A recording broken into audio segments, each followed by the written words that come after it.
சனீஸ்வர பகவானை ராசிபதியாக கொண்ட மகர ராசி என்பர்களே, சுக்கிர பகவானால் சில நல்ல விஷயங்கள் நடக்கும். ரொம்ப நாளாக இழுபறியாத சில விஷயங்கள் நடக்கும். உத்தியோகத்தில் உயர்வு உண்டு. எதிர்பார்த்த இடமாற்றம் சில பேருக்கு வந்து சேரும். இன்டர்னல் டிரான்ஸ்ஃபராக கூட இருக்கலாம், டிபார்ட்மெண்ட் டு டிபார்ட்மெண்ட். அரசியல்வாதிகளுக்கு சில நல்ல வாய்ப்புகள் கிடைக்கும்.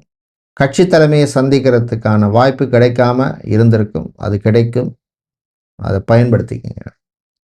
லாயராக இருப்பவர்கள், லீகல் ப்ராசஸிங்கில் இருக்கிறவங்க, சட்டத்துறை மாணவர்கள், ஆர்ட் ஸ்டூடெண்ட்ஸுக்கும் அனுகூலமாக இருக்கும். ஆன்லைன் சம்பந்தமான விஷயங்களில் கொஞ்சம் கவனமாக இருக்கணும். டாக்குமெண்ட்ஸ் அனுப்புறது, பேமெண்ட் பண்ணுறது, இந்த மாதிரி டிரான்சாக்ஷன் விஷயங்கள், டிஜிட்டல் பேமெண்ட், இதெல்லாம் கொஞ்சம் கேர்ஃபுல்லாக இருங்க. தம்பதிகளிடையே ஒற்றுமை ஏற்படும், சந்தோஷமாக இருப்பீங்க. சொந்த பந்தங்களை சந்திக்கின்ற வாய்ப்பு கிடைக்கும். விளையாட்டில் மாணவர்களுக்கு ஆர்வம் அதிகரிக்கும். விளையாட்டுத்துறை வீரர்களுக்கு நல்ல பர்ஃபார்மன்ஸை கொடுக்கக்கூடிய நாளாக இருக்கும். இன்று நீங்கள் நல்ல பலனை பெறுவதற்கு வழிபட வேண்டிய தெய்வ வழிபாடு குரு தட்சிணாமூர்த்தி வழிபாடு. நெய் தீபம் ஏற்றி வழிபடுங்க. அதிர்ஷ்டமான நிறம் மஞ்சள். அதிர்ஷ்டத்தை தருகின்ற எண் 3.